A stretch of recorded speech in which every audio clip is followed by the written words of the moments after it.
Pushkin.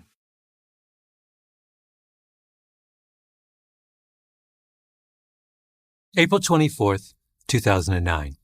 The late Supreme Court Justice Antonin Scalia is speaking at American University's Washington College of Law. Thank you very much, Professor Marcus, Dean Grossman, ladies and gentlemen. I began one of my either talks or law review articles. The students are all dressed up for the occasion. C-SPAN is recording. There's a big stage hung with blue polyester drapes. Scalia holds forth, his black hair swept back from his forehead, glasses on his nose, strong and square, all intellectual heft and force, gripping the podium like it's a slab of beef. And that administrative law is not for sissies. It is a very difficult course to teach, and I assume it certainly was in my day a hard course to master. It's vintage Scalia. The audience hangs on his every word. He finishes triumphantly. Then hands shoot in the air. Good afternoon. My name is Christina Stutt. I'm a 1L student here at WCL. Christina Stutt, first-year student. I have a more general question, and that is that part of the American ethos is that our society is a meritocracy where hard work and talent lead to success. But there are other important factors like connections and elite degrees. And I'm wondering, other than grades and journal, what do smart, hardworking WCL students with strong writing skills need to do to be outrageously successful in the law? What does it take to be outrageously successful in the law? Just work hard and be very good. I'll tell you a story. My name is Malcolm Gladwell. You're listening to Revisionist History, my podcast about things overlooked and misunderstood. This episode is part 2 of my examination of the bizarre things the legal profession does to pick its best and brightest.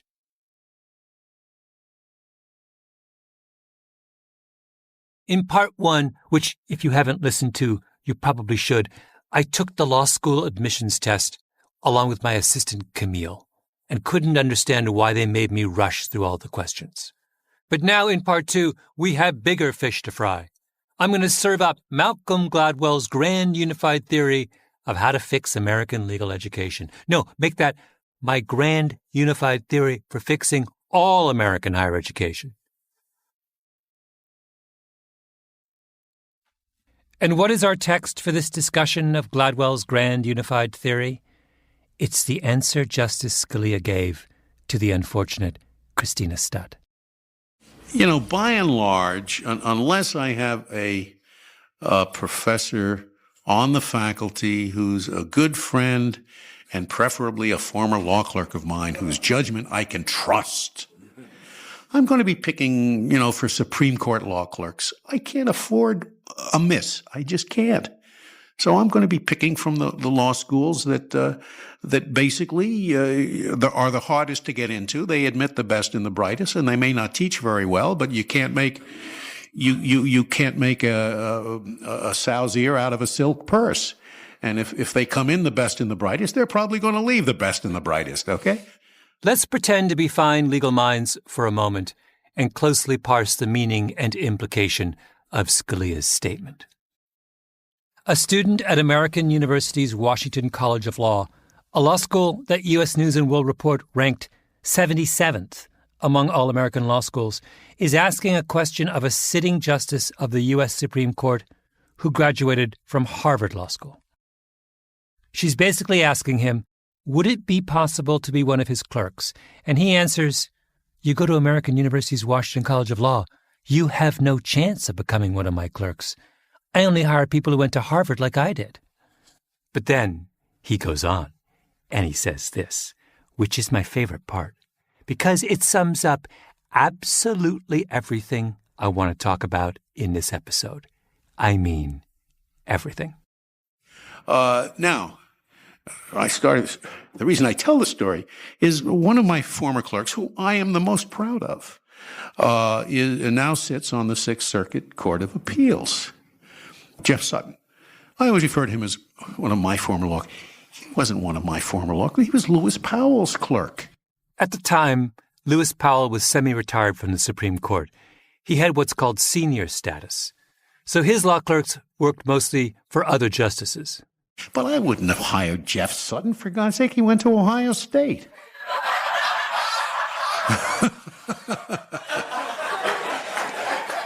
And he's one of the very best law clerks I ever had, and he's just a brilliant guy. So don't tell me this stuff about, what do you have to do to be successful? You have to be good. Simple as that. Okay, I think we're done. Thank you very much. Thank you. Oh, we're not done. We've only just begun.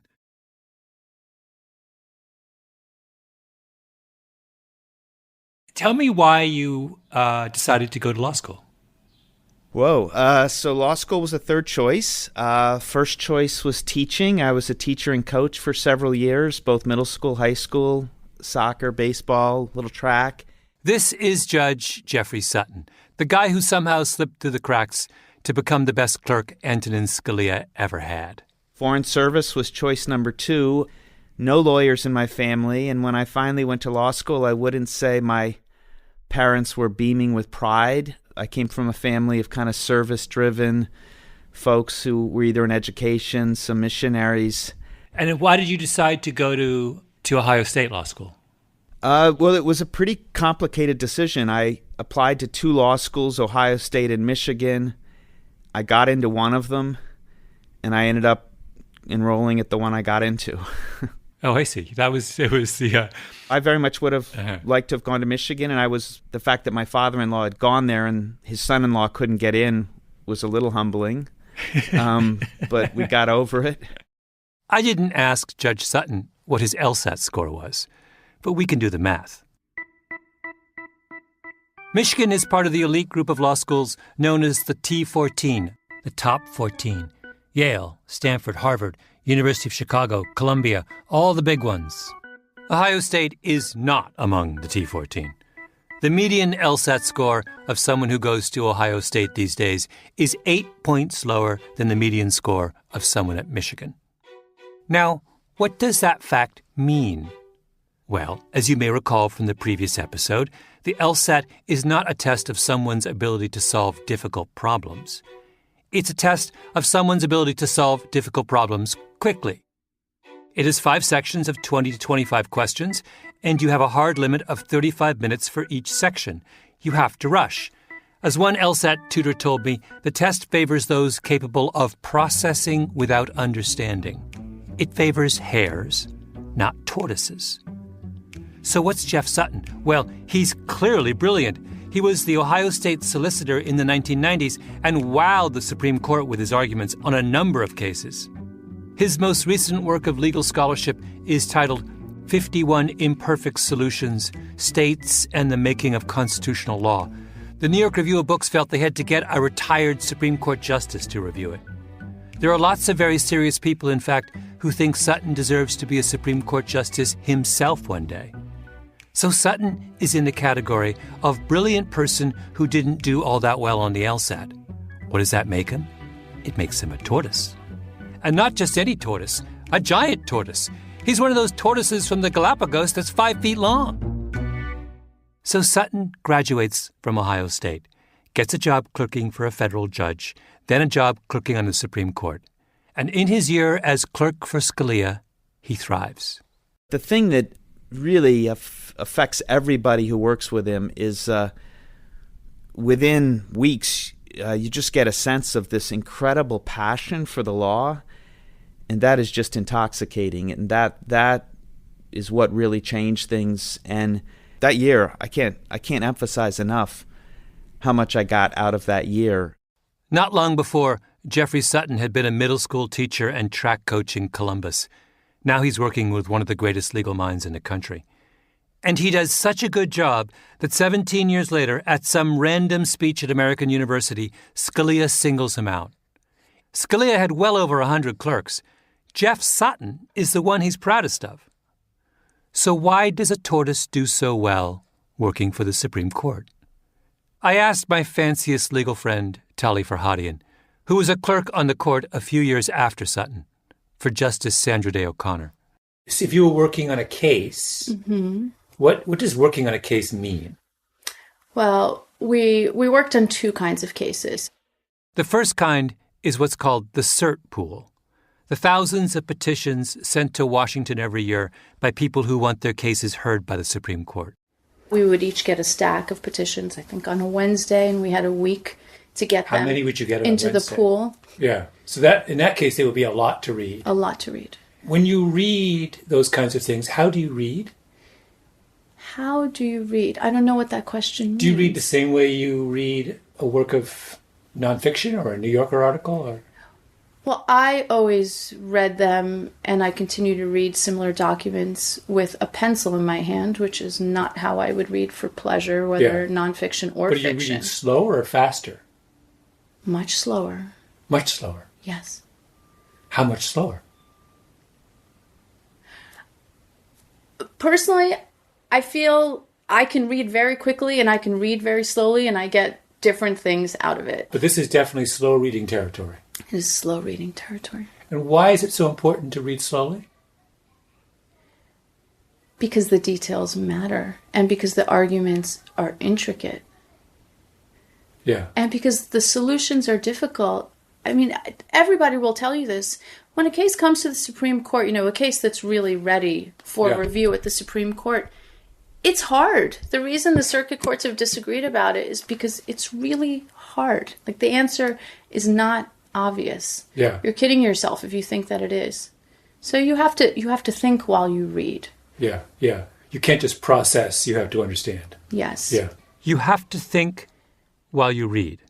This is the primary requirement of one of the most prestigious jobs in the legal profession. The other part of the job, the main part of the job, is researching and analyzing the actual cases that come before the court. Farhadian was one of 4 clerks working for O'Connor, so she would get assigned a quarter of those cases. And how much time would you spend on them? I don't think I ever stopped thinking about the cases that I was working on. Yeah. But what was the time that would elapse? What's the time that would elapse from when you were given the case to when you were finished, your contribution was finished? I don't remember. I want to say a couple months. Being a Supreme Court clerk is a job for a tortoise. You can't hurry. You have to work slowly and carefully because if you miss something, that's a problem. I didn't even have to mention tortoises to Judge Sutton. He brought them up. Law is very much a tortoise. The tortoise beats the hare, and so the hares that go to the elite schools, they better slide into tortoise mode or it's not going to work out well for them. And the tortoises that go to the state schools better stay being a tortoise and stick with it. So, let us recap. A sitting Supreme Court justice explains to a group of law school students that he will not consider them for a job that involves being a tortoise because they have failed to shine at a test that measures their ability to be a hare. And even as he says that, he concedes that one of the best of his former clerks was a tortoise, who also did not shine at a test that measured his ability to be a hare. And when he presents this confounding bit of reasoning that manages both to stigmatize and disparage the entire audience, what does the audience do? Listen.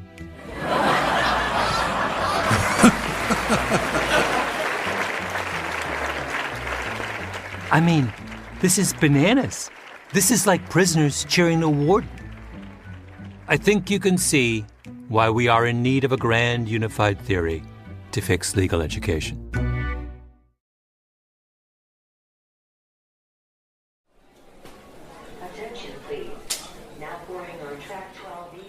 The Monday after my assistant Camille and I took the LSAT, we took the train to Newtown, Pennsylvania, to the headquarters of the Law School Admissions Council.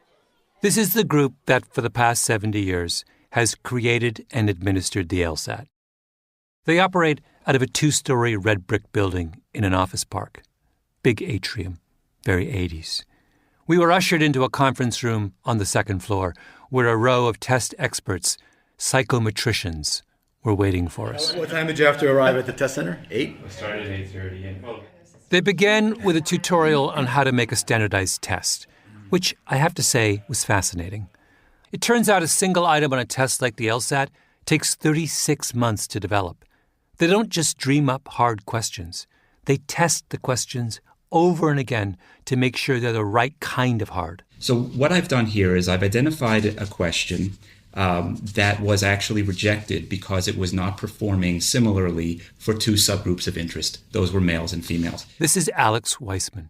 The question text is actually on the second page. It starts off, Thomas Tomkins, a Renaissance English composer, wrote in a musical style that in his time had already become outdated, and so forth. This is a passage designed to test the reading comprehension skills of would-be lawyers. But the results of the question came out weird. Women who were otherwise doing really well in that section were somehow tripping up on this particular question. And the equivalent group of male high scorers were overwhelmingly getting it right. So here we have almost 2x male versus almost twice as many males as females got this question correct. Right. So that is already indicative of a problem with this question. So why?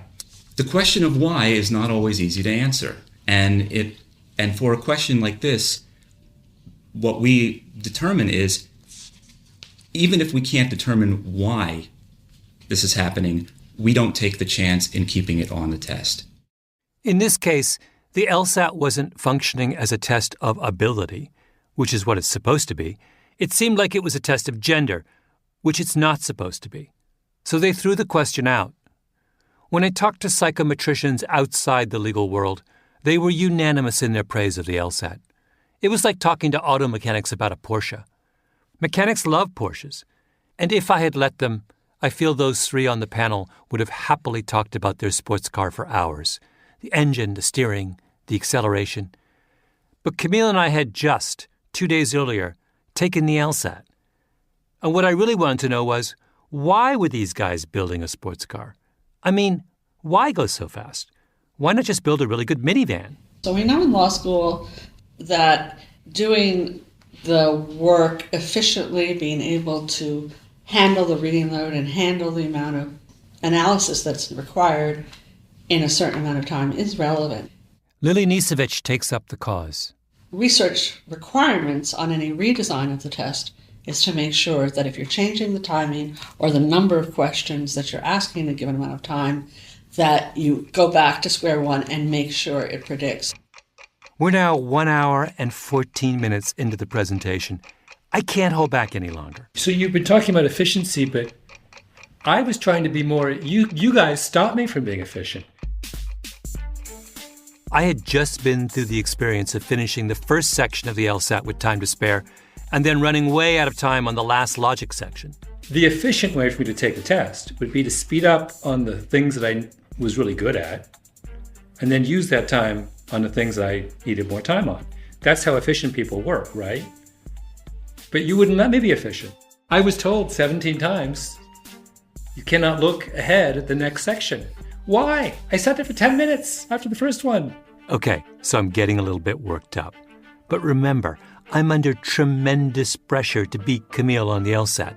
And all this time, she's sitting right next to me, all smug and complacent, like she was doing logic games in her head just for fun.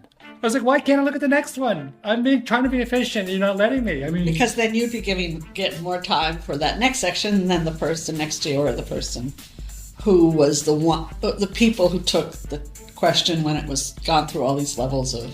Being efficient in law school is about time management, right? It's about doing things you can do really quickly and using that extra time to... If I'm a fast reader but a slow writer, then it can, I have a different balance than if I'm a fast writer and a slow reader. I don't get the sense that I'm making any headway. So my question is, why are you forcing us all to do every skill in 35 minutes? If human beings everyone in that room I took it with had a different set of skills, but why are you pushing us all into the same cookie cutter?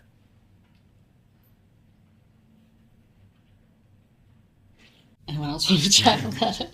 It's a standardized test, I guess. Timing is one of the features of the standardization. And we can do research on what you're saying, but... Have you? Well, we've done research on the timing of the questions before they were ever introduced. How long it takes for people to do this number of questions reasonably well. To get your optimal score isn't necessarily to try every question. So some students do get a better score by spending more time per question and then skipping a few, than by trying every question. Some students' best strategy is to try every question. So we advise them to experiment on themselves when they're practicing and see what's their best strategy. But that's the only reason you need to have those strategies is because you have this arbitrary time constraint, right? I just take issue with the arbitrary. Am I being obnoxious? Maybe I am. It's like I've gone to Porsche headquarters in Stuttgart and I'm badgering them about why they aren't building something with sliding doors and third-row seating. But I don't know. Doesn't it strike you that they should have at least thought about this a bit more? I mean, you started by going through a really elegant description about how much care you take to make sure tests do not have some element of cultural or, group unfairness, which I thought was super interesting. But now you simultaneously have impose a system which discriminates against someone who, for example, is a slow reader. You're on the one hand beautifully sensitive to the notion that the test might be disadvantaging a certain kind of person, mm-hmm. But in the same breath, you are completely insensitive to the kind of person who wants to take their time. That don't mean be difficult. This was my question coming out of the test. To provide the information the test does, we have to do it in a standardized way. Yeah. What you're suggesting is a different approach to these tests. And we couldn't, of course, do that willy-nilly. They'll tinker and rewrite and rethink and restructure the questions, but not the format. No, that's willy-nilly. The 35-minute time limits on each section are cast in stone. Why are they cast in stone? Because the job of the LSAT is to make it easier for law schools to decide which students to admit. And what would have happened if I had been able to carry over my extra time? Or if that 35 minutes was turned into 45 minutes? I would have scored higher. So would have lots of other tortoises. Give tortoises an extra 10 minutes and suddenly some of them catch up to the hares. But then, what has that done? Now it's harder for law schools to decide which students to admit. Back when I was preparing for the LSAT over at the edtech company Noodle, I asked their experts to game this out. One of the Noodle guys, Fritz Stewart, said you could relieve the time pressure for a significant number of tortoises if you extended the LSAT to 125% of its current length. If we went to 125%, so what specifically are we doing? What it's going to do is it's going to screw with their lovely normed bell curve, right? It's really subversive in a way. What Fritz is trying to do is destroy law school admissions in a good way. That's Dan Edmonds, another Noodle guy. What he means is this. Right now, over 100,000 people take the LSAT every year. The results fall on a bell curve, of course. The 90th percentile is right around 164 out of 180. The top schools are all mostly drawing from the pool above the 167 mark. But if the test allows the tortoises to score higher, then suddenly the number over 167 would balloon. The bell curve goes to hell in a handbasket. And the law schools would have to make admissions about something other than just the LSAT score, because currently law school admissions is about 70% your LSAT score, about 30% your grades, and that leaves pretty much 0% for any other considerations. So if you take that pressure off, you're suddenly maybe tripling your number of qualified applicants for a lot of these top programs, and they're going to have to do the work of actually figuring out something other than a test to decide who gets into their school. Now, that raises the question of why we don't just make the LSAT harder, lift the time pressure, and compensate by making the questions much tougher. So we get our nice, beautiful bell curve back. But now all we're doing is we're privileging the tortoises over the hares. Now the Jeff Suttons of the world get a perfect score, go to Harvard Law School, and Justice Scalia breathes a sigh of relief.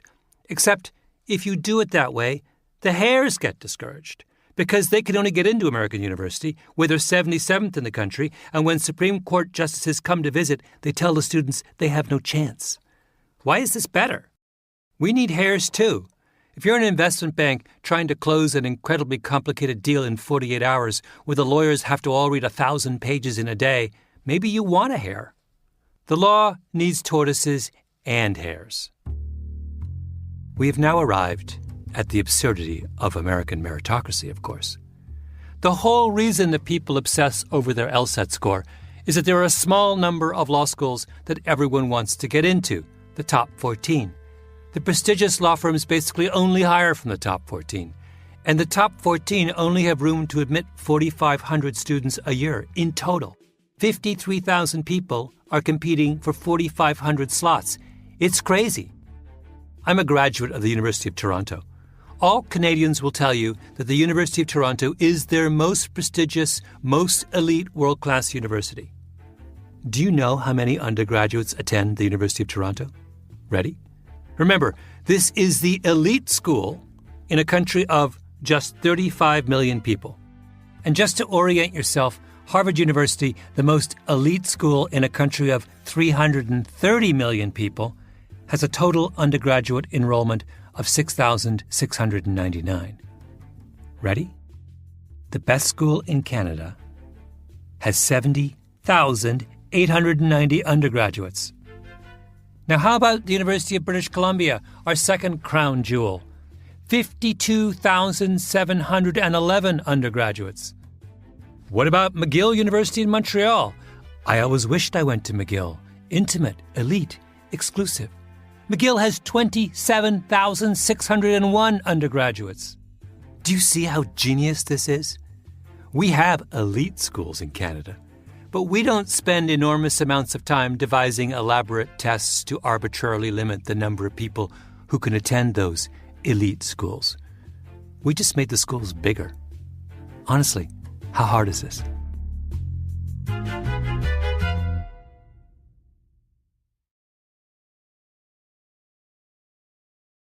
This whole revisionist history project on the LSAT began when I ran across a paper on SSRN by a guy named William Andersen. We met him in the previous episode, the former firefighter from Cleveland who now teaches law at Indiana University. Well, Andersen told me to call a friend of his, named Evan Parker. They worked together. I don't know if you've ever read Michael Lewis's famous book Moneyball about the analytics nerds who took over baseball. They went in with their advanced statistics and told the old school scouts, you know, you're picking the wrong players. Parker does Moneyball for law firms. I mean, you mentioned Moneyball earlier. It really is Moneyball. Yeah, it is 100%. Parker's young, cerebral, very proper in a suit, tie, briefcase. He's not messing around. I said at the beginning that I was going to offer you a grand unified theory of how to fix higher education. I'm almost there. Parker analyzes who the successful people are at any law firm and then works backwards and asks, is the firm hiring the kind of law school graduate who is most likely to become a good lawyer?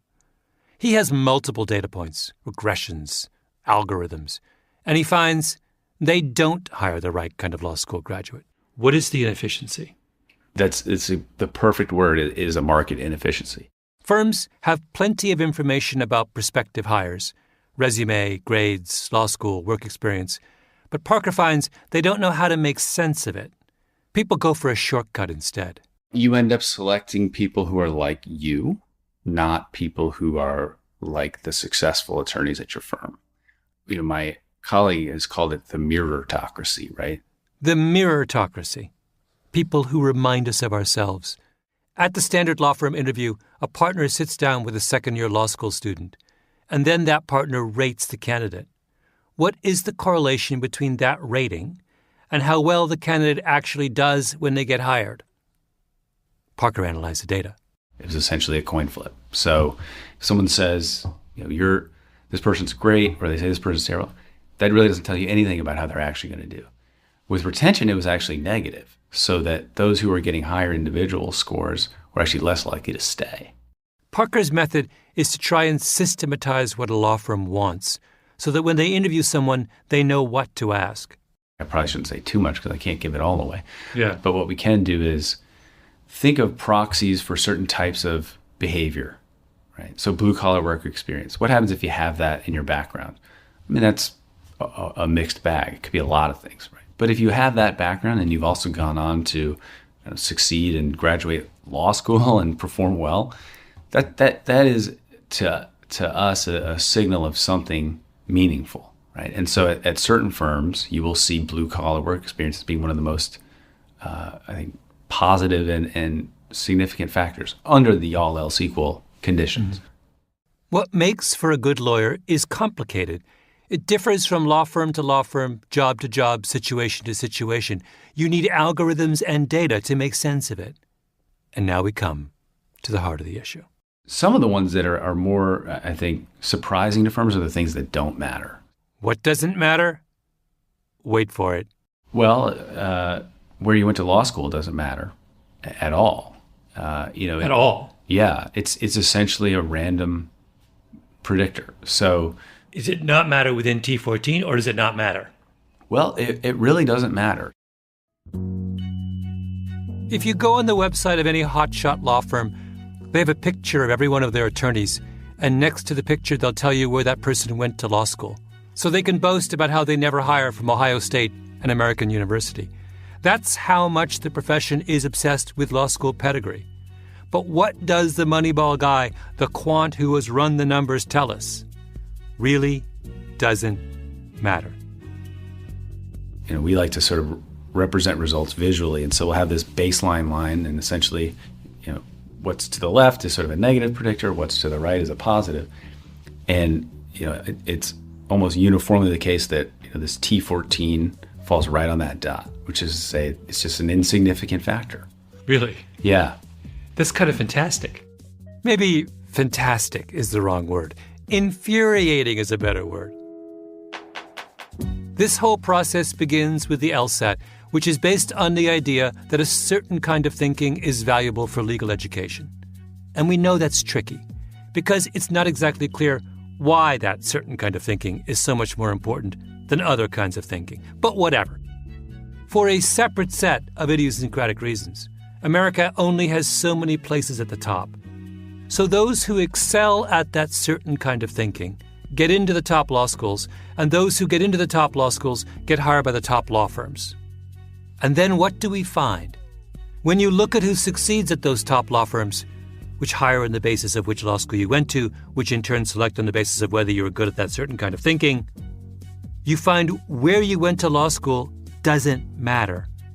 The whole daisy chain, LSAT, law school, law firm, we made it all up. Evan Parker once did a special study on rainmakers, the people who are really good at bringing in new business for a law firm.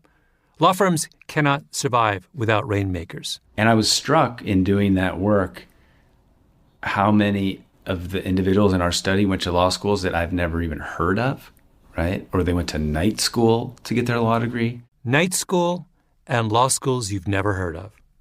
So what should we do about this absurdity? It is now time for Malcolm Gladwell's grand unified theory of how to fix higher education. Ready? Don't ask, don't tell. We make a rule. Prospective employers cannot ask, and prospective employees cannot disclose the name of the educational institutions they attended. You can still go to Harvard if you want. Spend a small fortune on tutoring for the LSAT so that when you sit down in that classroom, you can be the very speediest Hare you can be. But the minute you leave Harvard, you have to shut up about it. Silence. Harvard's over. And employers can't use it as a shortcut for who to hire because it's not helping them, and they can't post it on their websites. While we're at it, by the way, let's do Don't Ask, Don't Tell for all hiring. When you think about choosing a school, you should be thinking about where you can get the best education for you and where you will be happy.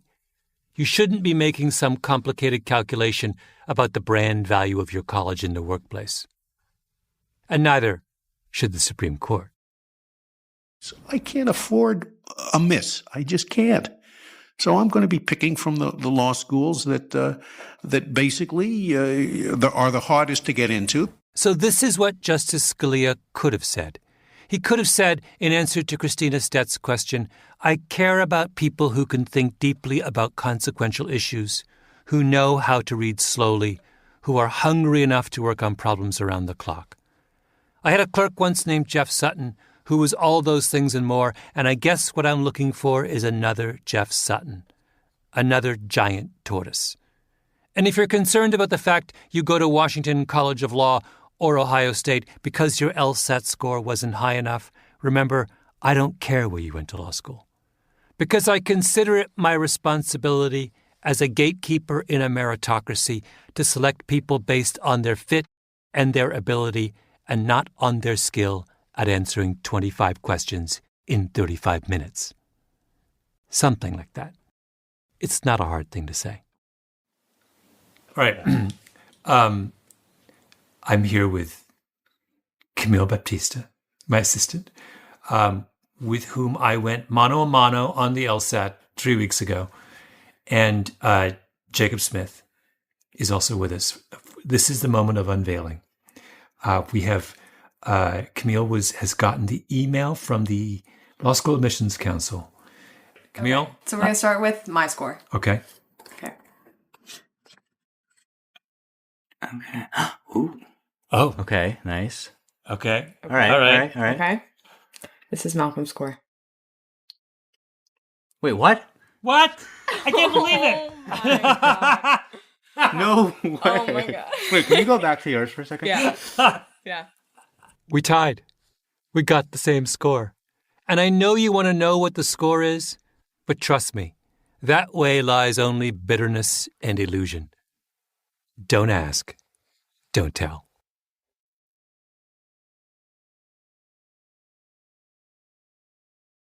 That is. Oh That my is God. Okay. the sweetest poetic justice.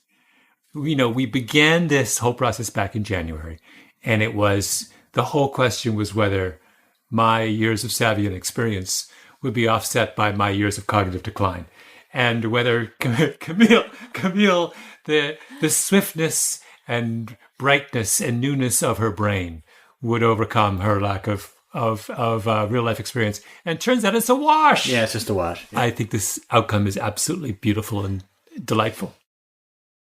I think next season you guys should, as a stunt, both go to law school. In the name of science. In the name of science.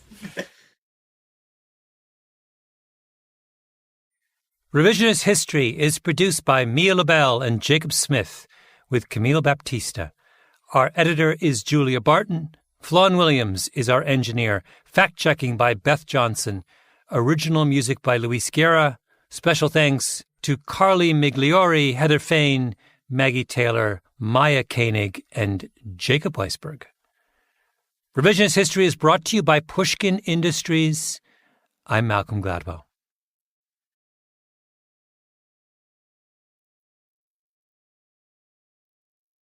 Okay, Malcolm. Your March 2019 LSAT score is... The percentile rank is